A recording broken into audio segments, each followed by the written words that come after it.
Hello, hello, everybody.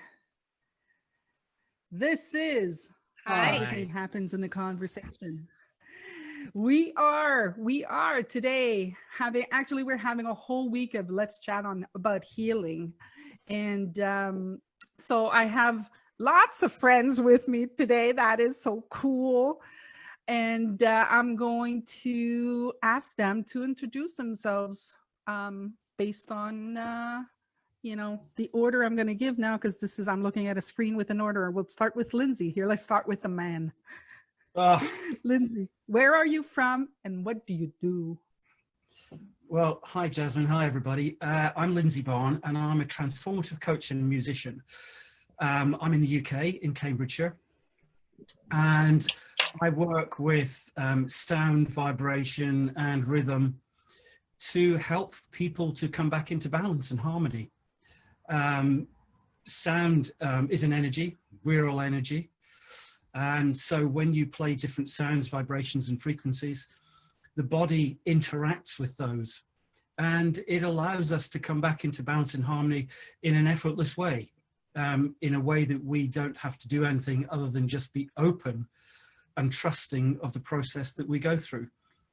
And through the healing, I use a bunch of instruments, everything from drums to phase drums to tuning forks to keyboards.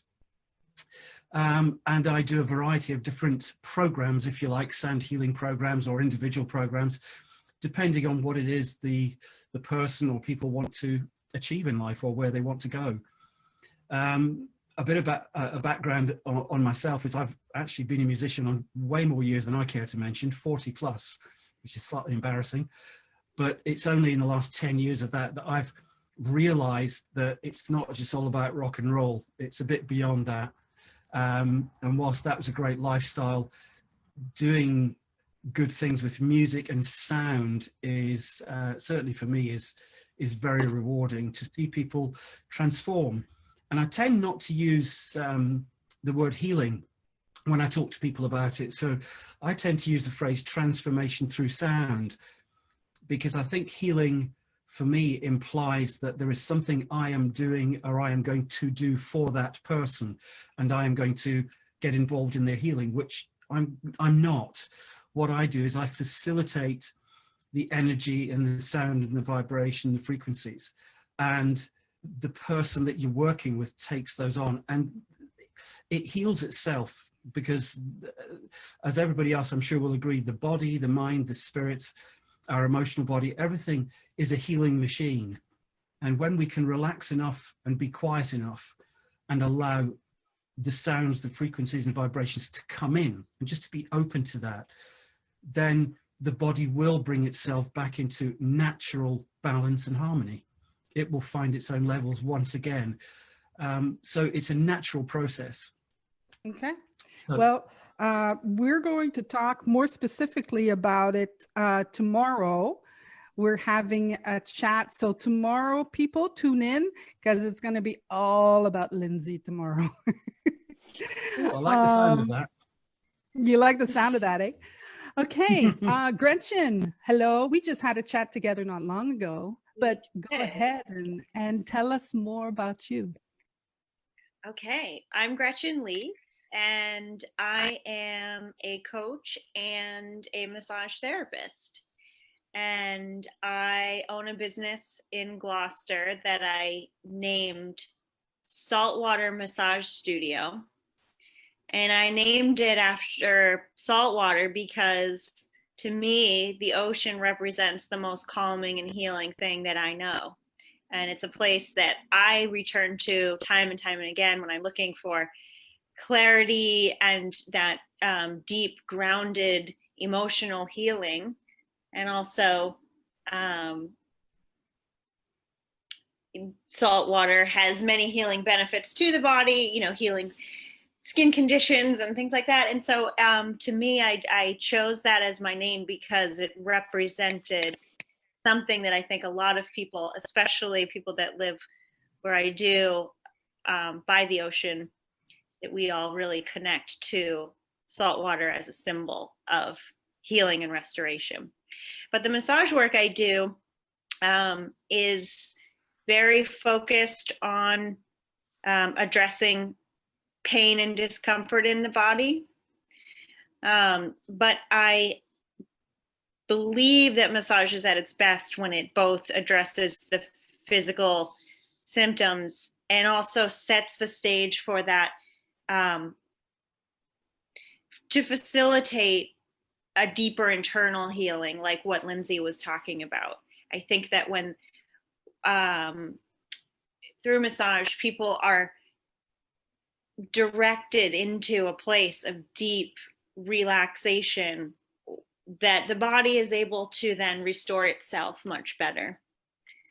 So that's my approach, and that's what I try and impart to my team and teach our clients about something that's, that's on offer for them. So. And we're going to be chatting on Thursday, I think, right? Yeah, Yeah, we are. So Thursday we're going to be chatting, and Thursday is all about Gretchen. I'll be there. Georgia, you'll be there. Good. Georgia, tell us a little bit more about you. Okay. I'm just outside London in the UK. My background goes back a long way into really, if I say basic, nothing flashy, hands-on healing. I've been a member of what was called the National Federation of Spiritual Healers for 30 odd years, and which of course now everybody talks about Reiki, which is exactly the same thing. And I've always been interested in the spiritual, energetic, psychic side of life forever. And anyway, I, within the last 5 years, trained as a kinesiologist, then trained in something called Psych K, which uses the same muscle testing that kinesiology uses.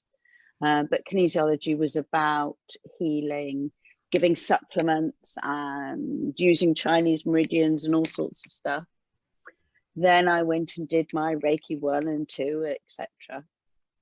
Actually, because I thought I needed a more formal name to hands-on healing.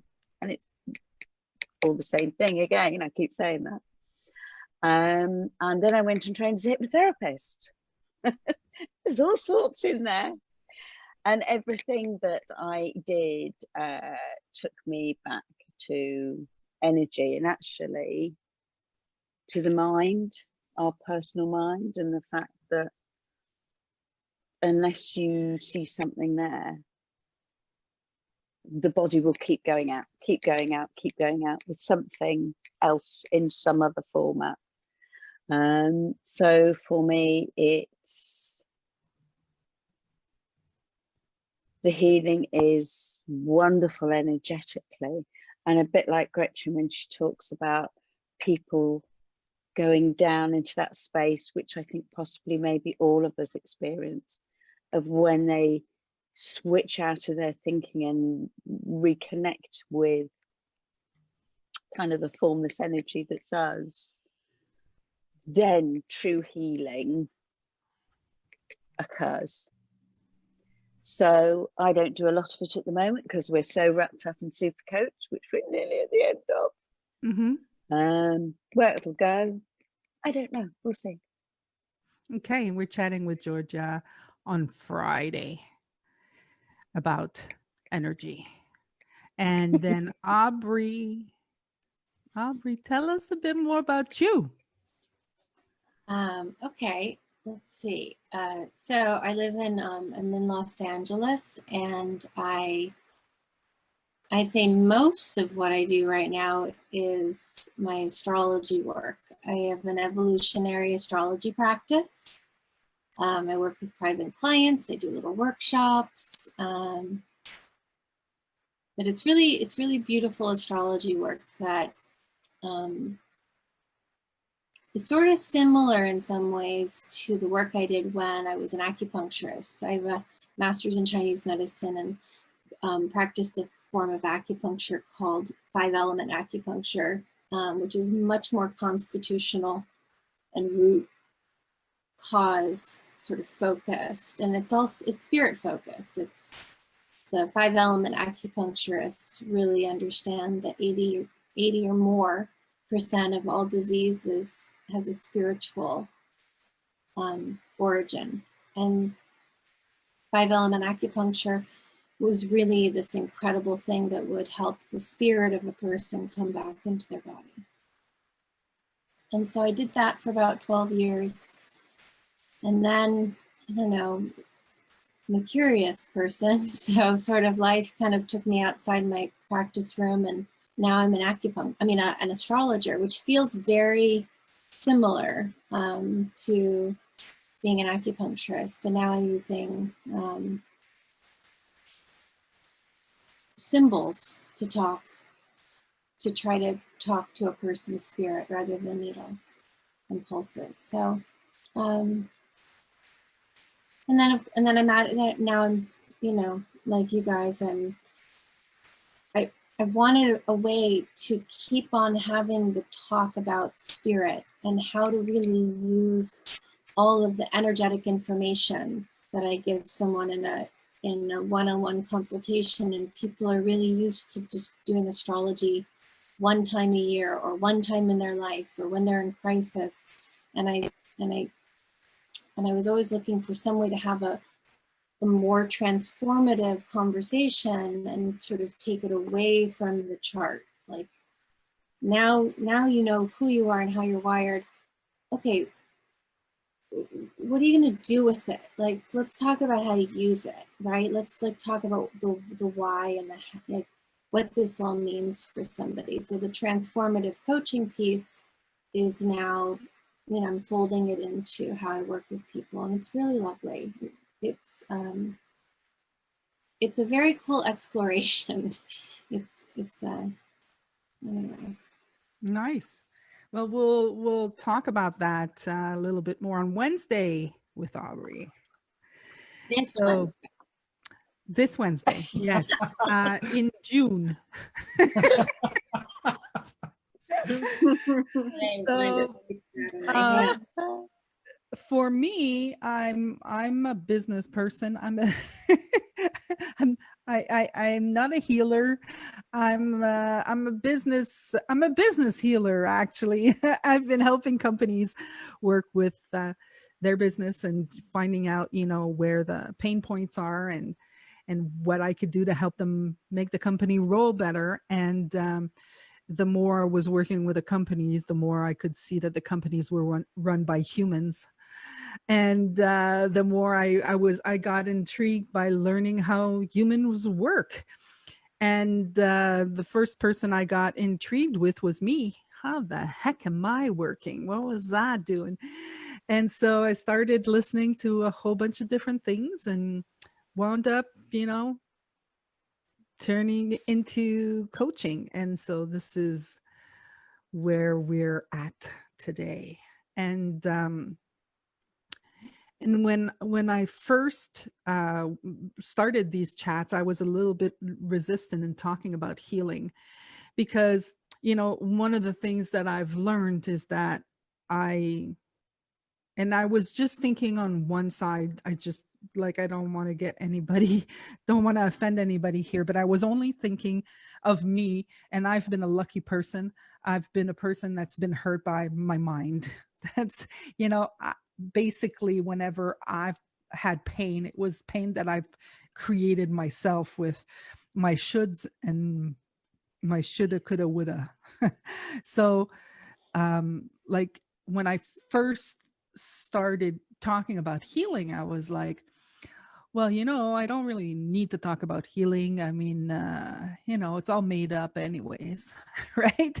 And then I started looking into it, and I saw that could be the case, but it's deeper than that. It can, there's a bigger impact than just like the stuff that I do to myself, whereas you shouldn't be like this and you could be like that. So I've been starting to talk with people, I've been coaching people, and I've been seeing the pain, and I've been seeing that there's a lot of healing required in the world and in our lives and in ourselves. And so that's why I launched the invite to all of you guys, because I knew that you guys were healers with methods, like you've had your thing with healing. So if we look at it from the basis of what we're learning in Super Coach Academy, what would you guys what would you say healing is? What is the nature of healing to you?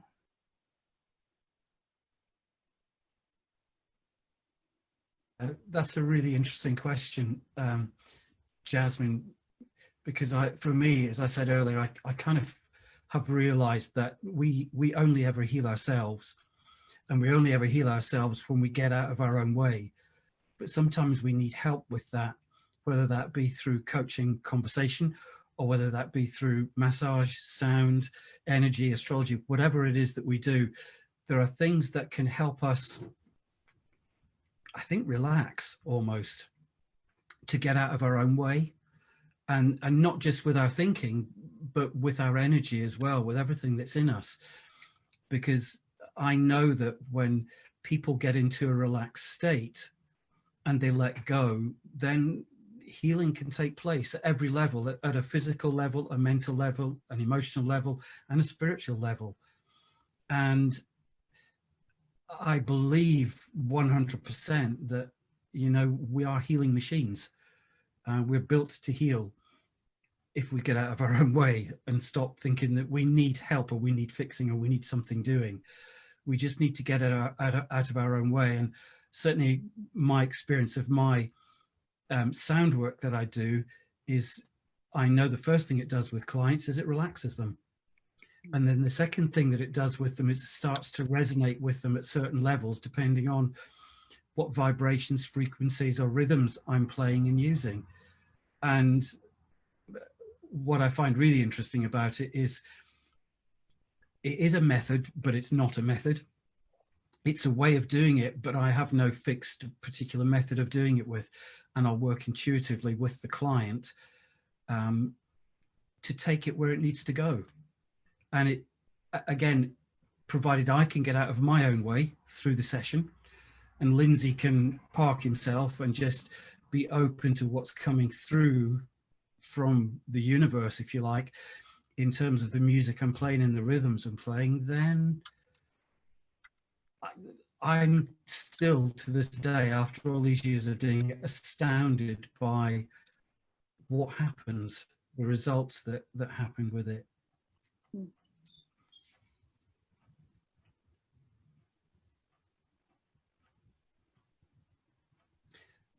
So I think it's, for me, it is, the nature of healing is, it's a wholly and totally natural process. And I just something that has come to me, because again, just thinking about all the different things that we do here, we've got sound, we've got energy, we've got astrology, we've got massage, and actually they're all things that when you do them from a place of love. Mm. And I think, again, that's such an important part of this process of healing, is taking the client back to their true self, back to who they are, so that they can become whole and complete once again. Yeah, that's for me is one of the great things that I love in what, you know, when I was doing my research to fix me, it was like that's how it all started. It was like, I need to learn how I'm working. Why am I doing this? And why am I doing that? And why am I doing this? And why am I doing that? You know? And when I first started to learn, you know, I had these people who were telling me, do this, you know, like they were giving me orders, you know, like do this and you'll see it'll work. And then, and I was like, you know, somewhere, somehow inside of me, I just, you know, I was like, just doesn't feel right. Mhm. Right. And then I started seeing these other ways, you know, like Reiki and massage and osteopathy and all of these things that I've been using, because those are the ones that would work for me. And what it did for me was it just made me aware of things. And then I kind of I knew for myself, you know, what called to me. And then I went to see these people, and then they taught me, well, have you thought of this? This could happen. You know, like they were just kind of guiding me towards what to look for. Two things are coming to mind to me. When you first posed the question at the start of this call, I was thinking that healing is restoration, that healing is returning to the state that was before the trauma or the wound or the disease. Mm-hmm. Like the immune system works that way. If you have a cold, your immune system takes care of it, and then you return to what you were before. But now that I'm thinking about it more, it can't only be that, because we can't always return to the before. Sometimes the before is just not available. So there's another layer of healing that's really about integrating despite the wound. It's like the body is able to stabilize itself and move forward, including the wound. And I'm thinking about this in terms of bodies, because that's where I come from. But it's also true, I think, in terms of the mind and our emotional health. Like I'm thinking about, you know, the immune system, it returns to the before. But when you cut a body, it's never the same. There's a new substance that forms that is scar tissue to reknit the flesh together, but it's never the same. The elasticity is different. And this is why people that have major surgeries will experience pain patterns that seem to be in different spots. But it seems like,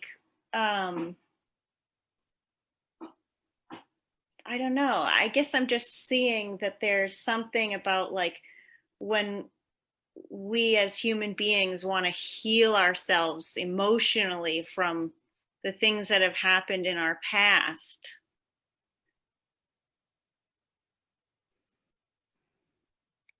Maybe we can't get to the just full return, but we can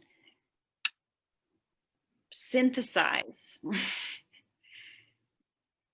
I was talking with a client today who's doing something called creative kinesiology. I don't quite know what it's about, but we were talking about the body, and she was saying the fact that she had last night a nightmare, and she woke up still in the run of this yucky nightmare. So she said, and I decided I didn't want to feel the same way about it for any longer. So I picked up, I thought I'll do a quick kinesiology session on it. There was no story. Again, it seems slightly different from the kinesiology I know. There was no story attached to it. But what came up was just that I had to hold my hip in two places and balance the energy. And I just felt different. So I said, what changed in that moment? I went, well, how I was thinking about it. I just went, can holding 2 points on my hip heal me? And it was really interesting to hear the side, because this is where I'm kind of coming in between of the work that we do with the mind and then the body, is what happened, what changed. It was just she knew she didn't want that same thought any moment. Well, you know, when I was a kid, I used to have nightmares a lot. You know, I mean, and up until I was 7 years old, I would go sleep with my parents. Whenever I'd have a nightmare, you know, I'd go sleep with my parents. So basically every night I'd wake up, you know, every morning I'd wake up in my parents' bed. But when I turned 7 or something like that, my mom said, okay, no, baby, you're too big now. It's like, I guess I was taking too much room. And she said, now what you're going to do is you're going to get up, you're going to go to the bathroom, you're going to drink some water, you're going to look outside, and you're going to go back to bed, and everything's going to be okay.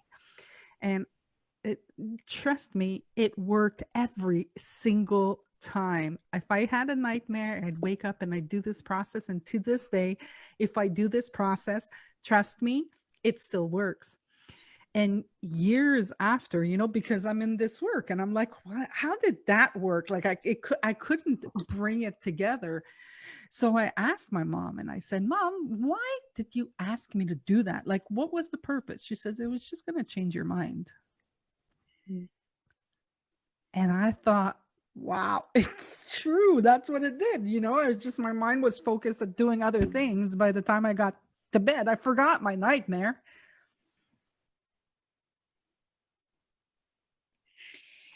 That's funny. I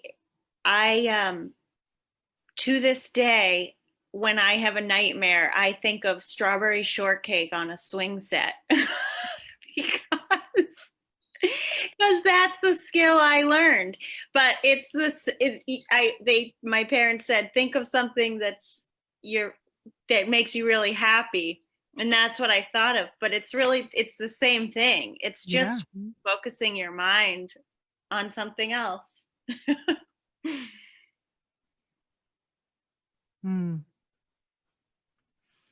But I love what's said, you know, like when I was thinking about healing before we started the chat, I was kind of looking into it and I was like, I just kept reminding myself that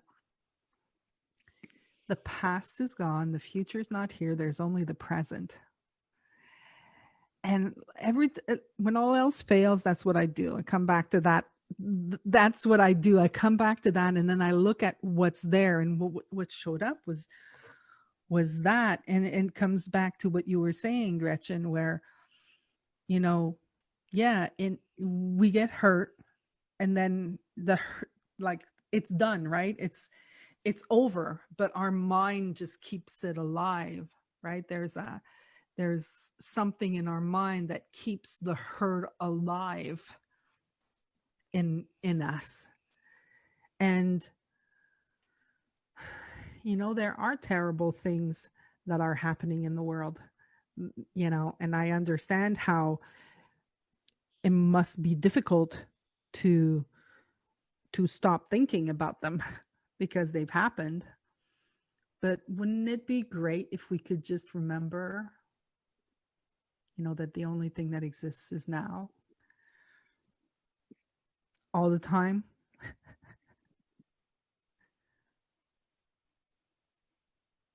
I think you're absolutely right, Jasmine.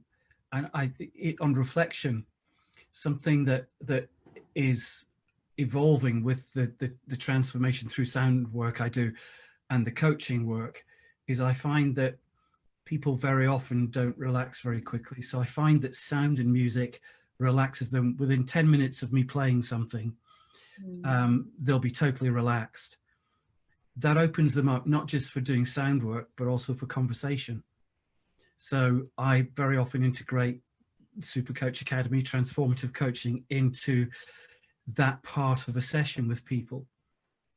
And what I find that does is it will take them fairly deep very quickly to get them to talk about maybe a trauma or a situation which was, or which is in their eyes still creating a problem for them.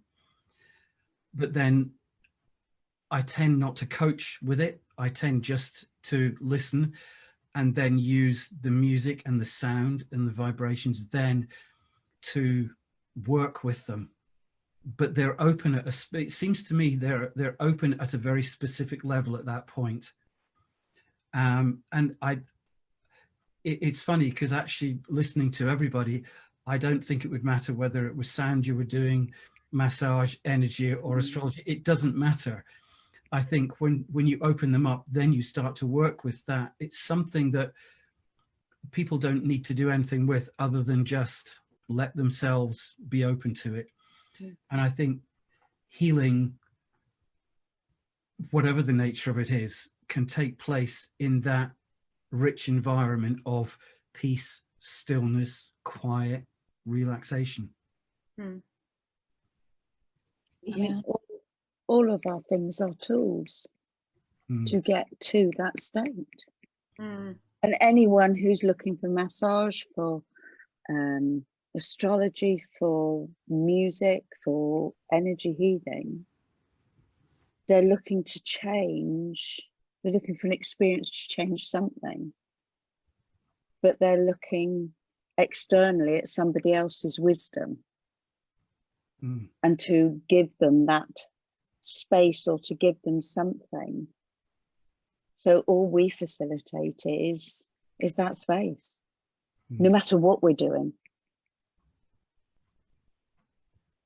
Yeah, you know, I'm sitting here, I'm like, oh, we have one thought, not 12, Aubrey.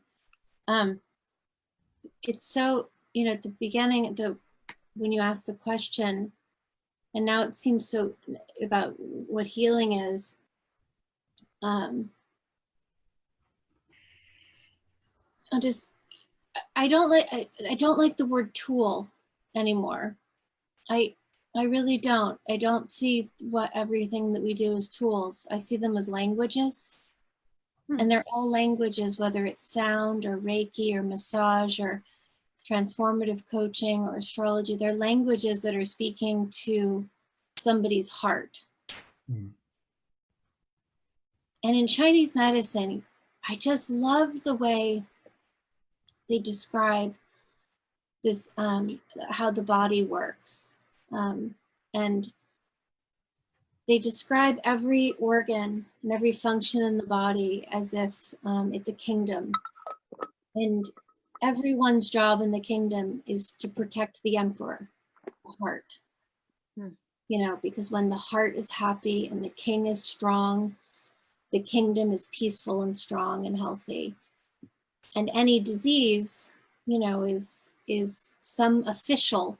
They describe like the organs as officials, some official in the kingdom, either overacting or underacting.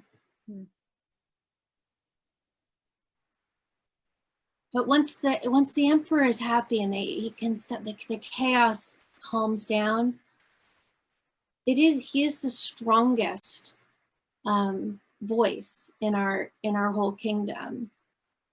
And I think these languages that we all speak, these energetic languages, are so such powerful languages, so that someone can just hear their heart, and the emperor can get some order and clarity in the kingdom. And it's just, I just love that model in a way. It's sort of like trust the heart, like the emperor knows what he's doing, or the empress, you know, or whatever, you know. It's like we are self-healing organisms, like, and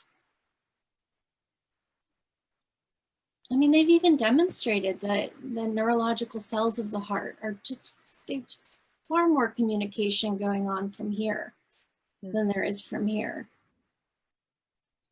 And I think once people experience that and just listen, even if it's not intellectual, especially if it's not intellectual listening, just know what to do. It's like this magical life force. You know, one thing is showing up for me because I've had chats lately with people that, you know, are hurt. And what's occurring to me is like what I've seen is that some people just ignore the hurt, deny the hurt, hide the hurt.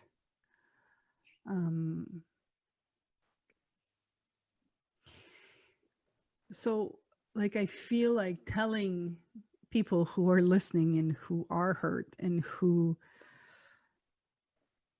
would like to heal, who are like really craving the healing, you can.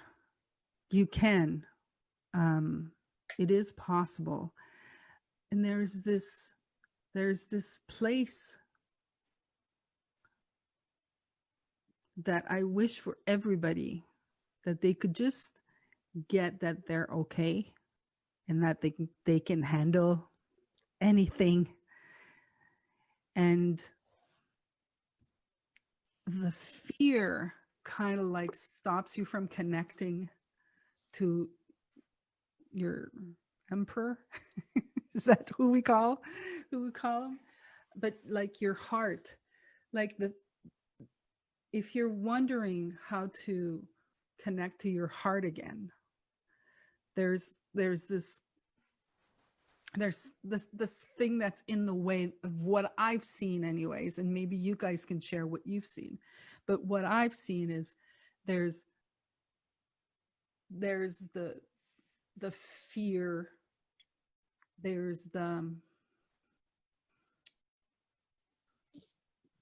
there could be shame, there could be denial. But I feel like when we can own whatever it is that we feel that is hurting us, then we can actually do something about it. When we deny it, or when we avoid it, or we don't want to see it, but it's there, we can't do anything because it's not a part of us. You know, it's like it's outside there. So if we have no control over it, I don't know if that makes any sense to you guys. But I feel like that the second that you own it, that you take it on, you're like, okay, well, if this happened, like I remember when I had a big hysterectomy, and I had 18 tumors in me. And, you know, when the doctors told me, it was like, you know, the first thing, it's like, no, I don't have cancer. You know, no, I don't have it. No. Right. But then it was kind of like, I kind of went, oh, there's something in there. Like, I didn't know what it was. I didn't know it was cancer, but there was something in there. I knew it because my stomach felt it, and the doctors all told me, and they didn't see, but there was something in there. So the second that I owned it and I was like, okay, there's something in there, I was able to just say, okay, look, go look. Tell me, can I just finally know so that I can know what to do about it? But before that, I didn't know what to do about it. I was stuck in my head and afraid and paralyzed, you know?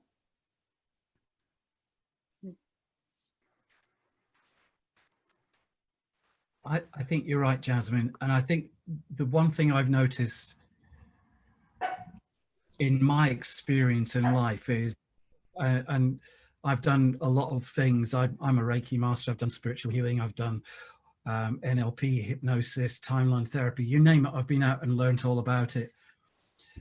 And I've had I've been to see a lot of people because I wanted healing. I wanted somebody to heal me. I wanted somebody to do it for me because I was done. I'd had enough. You know, I just wanted it to be, I wanted to be made better. And, you know, it soon dawned on me that that was never going to happen. And as soon as I switched and I opened up to my own healing, as soon as I opened up to giving into it, if you like, to say that, no, okay, I need people to support me and to help me, whether that's through massage, astrology, sound, energy, and I've done them all and been there, then that's when change started to happen for me. That's when healing really started to occur, was when I took responsibility for it. And I still went and did all these different things, but now I was no longer expecting Gretchen to make me better, or Aubrey to make me better, or anybody to make me better. I knew that the only person that could make me better was Lindsay.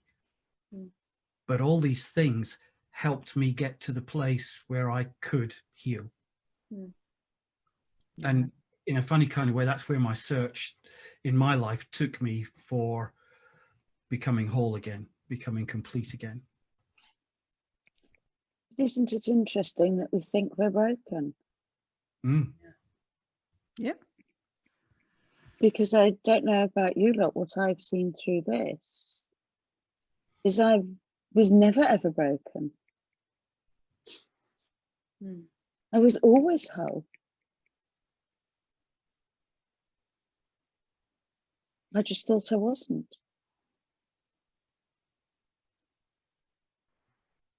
Freaky.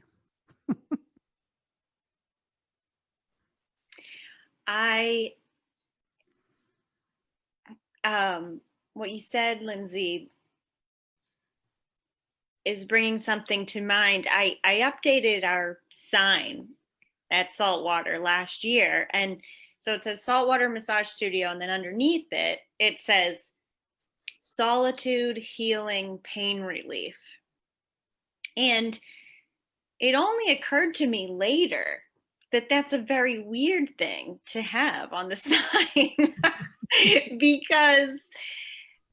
But I stand behind it, because the solitude part, that's really how I think of it. But it sort of doesn't make sense, because when you're getting a massage, you're not actually alone.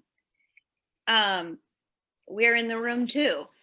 But I really do think, and this is what speaks, this is what you're saying, Lindsay, is that really all we're doing is facilitating a deeply personal experience for them to have with themselves inside the context of the treatment. It's not a relationship. It's not, it's just facilitating something that's deeply personal. And I know that it sets the stage for a full reboot for a lot of people that are able to go there. And like you said, it's not easy for every person to relax, but when you get to that kind of trance-like state, when you're sort of awake but dreamlike, you're in this sort of dreamlike state, but you're in full awareness of where you are, which I think happens to a lot of people on the massage table, and I'm sure in all of your modalities as well. Something really happens to people where they have more clarity, and they have, it's like it's as if you've had a 2-day sleep in a half hour, you know. But yeah, that solitude thing is really kind of funny. I should probably explain that to our clientele, because I wonder how many people have looked at that and wondered. But it is what it is. It's a beautiful way of describing just being allowed to withdraw for a moment, you know, to retreat. And I mean, people instinctively know that they can't like, we can't meet ourselves outside, you know, it's, people are craving to meet themselves. Massage, in a sound bath, in a Reiki session, an astrology chart. I mean, people really, there's something we innately know we're in there. We're in here somewhere. And it just, you know, we pay all sorts of people who to facilitate just the space, like to allow us to, like, you know, it's like, you know, it's like children, they get to go, if they're lucky, they get to go sit on their mother's lap and get a hug, you know, they just the space just to be with whatever's going on. And then as an adult, you know, I suppose if you're not good at shutting the door, it's okay, right, to just, where is that container where I can just meet myself? I mean, I don't know about all of you, but I know when true shifts happen for people that you're working with, and this goes the same for coaching as for healing, etc. In my experience, is, I mean, it truly has nothing to do with me. It is a deeper wisdom, a deeper something that's there that flows through me. I mean, when I used to first do healing, we're taught to do a talk down for someone to relax. So, you know, take breaths, do this, do that, take yourself to a field of poppies, or whatever it may be. And I used to drive up to the place, and as I was driving, I'd think, oh, I know what clients I've got. I'll do so-and-so talk for them, and so-and-so talk for them, and so-and-so talk for them. And I'd get there, they'd get on the bed, put my hands on, and I'd go, just nothing would come out, because what I clearly thought they need, and I learned this really quickly, what I thought they needed as a talk down to relaxation was my thinking on it, as opposed to when I just learned to then let go, and whatever came out of my mouth had a really different feel to it, and wasn't my involvement in it at all. It came from wherever it came from, but it wasn't me.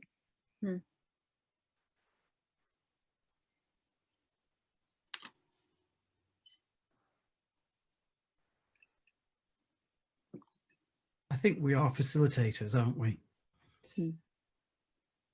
And I've worked in a variety of different places, and whilst what I do always seems to work, I've noticed that if the space is particularly quiet, private, and safe for the client, it seems to me that it has greater impact. It lands better for them. And that would kind of bear out everything that Gretchen, you were saying, and well, all of us, because it's about that, having that cuddle from your mum, you know, because the clients find themselves in a space of non-judgment. It's all about them. It's not about anybody or anything else. It's just all to do with them. And I think in that space of peace and stillness and safety, they can trust themselves again. Almost, it's that inner trust. It's that inner, yeah, I'm okay. And that is for me a bit of a catalyst for change for people, where that's their catalyst for them to let go, to start allowing it to flow back to whatever it was, or whatever it needs to be, or whatever it wants to be going forward. And again, just to kind of, just to reaffirm really as well, that for me, again, looking back over the years I've been doing this, no two sessions have ever been the same. Albeit I'll start off doing the same thing. I'll start off with the same sounds or frequencies of whatever, but no two sessions are ever the same. It always goes the way that I'm inclined to go or intuitively led to go for that particular client, which again tells me that it is a personal experience.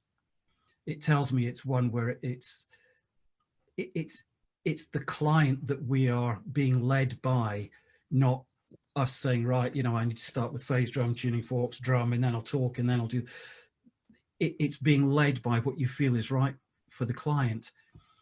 And again, when I finish a session, and you might have a nice cup of tea at the end of it, just to bring them back in fully and to let them settle, and make sure they're safe to drive, obviously, after the session, and having a chat about it. And it's interesting to notice that when they talk about what they experienced, it was completely different to what was going on in my head, but it was always the right thing for them, or it seemed to be always the right thing for them in that moment, which reaffirms that the healing, if that's what you want to call it, or the transformation, is theirs, not ours. We are just purely facilitating it. And I think that's bloody awesome. So it's very English when I talk like that.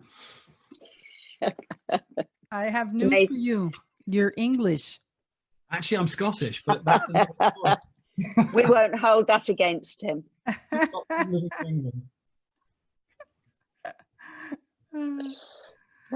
Wow. Does anybody have something to say? I think we've done a good round. I think this was a beautiful chat.